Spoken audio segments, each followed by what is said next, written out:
Super star Mahesh బాబుకి ED నోటీసులు జారీ చేశారు. అసలు ఎందుకోసం చేశారు, ప్రాబ్లం ఏంటి, ఎక్కడ ప్రాబ్లం వచ్చిందని super star Mahesh Babu fans అందరూ కూడా ఆందోళన పడుతున్నారు. మరి అసలు దీని గురించి ఎందుకు ఆయనకు నోటీసులు పంపించారు? సో ఖచ్చితంగా మనం చూసుకుంటే ప్రతి ఒక్క స్టార్ హీరోలు కూడా వాళ్ళు యాడ్స్ చేసుకుని ఈ రోజుల్లో చాలా అంటే చాలా సంపాదించుకుంటున్నారు. అంటే ఒక పక్కన సినిమా రెమ్యునేషన్లు కాకుండా బయటకు వచ్చేస్తే మనం చూస్తే మహేష్ బాబు గారు కానీ, అల్లు అర్జున్ గారు కానీ, సో రీసెంట్గా జూనియర్ ఎన్టీఆర్ గారు కూడా యాడ్స్లో కనిపిస్తున్నారు. సో అట్లా రామ్ చరణ్ గారు కూడా యాడ్స్లో కనిపిస్తున్నారు. వాళ్ళు ఏంటంటే హీరోలకు ఉన్న క్రేజ్ని క్యాష్ చేసుకోవడానికి ఈ యాడ్ సంస్థలు ఎవరైతే ఉంటారో వాళ్ళని పెట్టుకుని యాడ్స్ క్రియేటివ్గా యాడ్స్ చేస్తారనమాట. సో ఇప్పుడు థమ్స్అప్ తాగండి ఇట్లా ఈ హీరోలాగా అవుతారు, పెప్సీ తాగితే హీరోలాగా అవుతారు, కంపా తాగితే ఇట్లా అవుతారు, లేదంటే లీషియస్లో పెట్టుకోండి ఎన్టీఆర్ గారు అందులోనే పెట్టుకుంటున్నారు అని చెప్తే ఈ హీరోనే పెట్టుకుంటున్నారంటే మనం కూడా పెట్టుకోవాలి ఆర్డర్. సో అలా ప్రిపేర్ చేస్తున్నారు అనమాట. మన జెప్టోలో కూడా ఎన్టీఆర్ గారు చేయడం.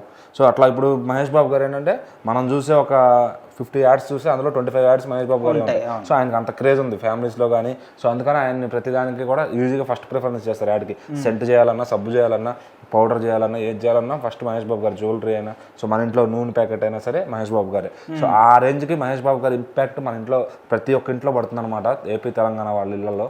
సో మరి అట్లాంటిది సాయి సూర్య డెవలపర్స్ అనే ఒక సంస్థతో మహేష్ బాబు గారు ఒక ఒప్పందం కుదుర్చుకుని వాళ్ళకి కొన్ని లిమిటెడ్గా యాడ్స్ చేశాడు. ఆయన చేశాడు, వాళ్ళ ఫ్యామిలీతో కూడా చేయించాడు అనమాట. 5,90,00,000 దానికి తగ్గట్టుగా దగ్గర 6 కోట్ల దాకా రెమ్యునేషన్ ఆయన మాట్లాడుకున్నారు.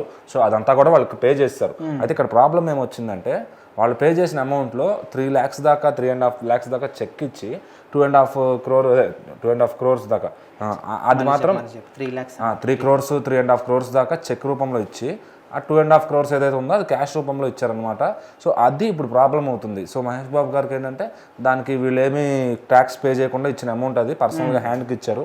సో ఇప్పుడు ఆ అమౌంట్ వల్ల అది ఎక్కడ ఇచ్చారని వీళ్ళు లెక్క చెప్పమంటే మహేష్ బాబు గారికి ఆ లెక్క ఇప్పుడు మహేష్ బాబు గారు అయితే ఆయన చెప్తారు, నాకు పలానా వాళ్ళు ఇచ్చారు, ఇట్లా అగ్రిమెంట్ అయ్యింది, నాకు వాళ్ళు 6 కోట్ల రెమ్యునేషన్ ఇచ్చేసారని చెప్పి.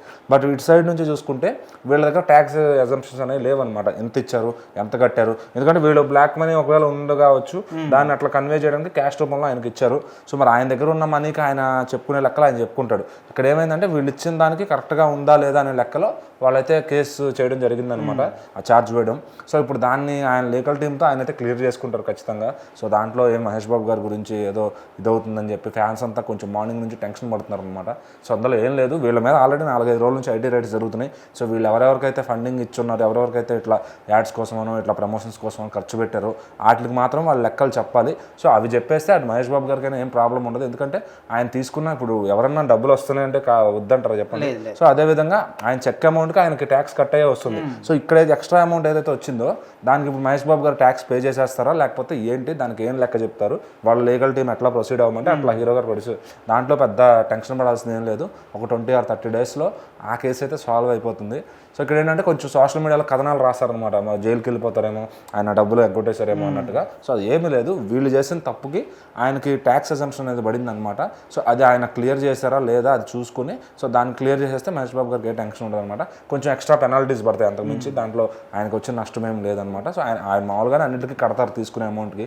సో మంచి highest tax pair of the heroes అని చెప్పుకోవచ్చు మనం. సో మరి అట్లాంటి హీరోకి చిన్న చిన్న సమస్యలు వస్తూ ఉంటాయి. సో అది అన్నీ కూడా పట్టించుకుంటూ ఉంటే ఆయన ముందుకు వెళ్ళలేడు. సో ఫ్యాన్స్ కూడా ఎక్కువ టెన్షన్ పడాల్సిందేం లేదు. సో ఆయన కట్టేది ఆయన కట్టేసుకుంటాడు.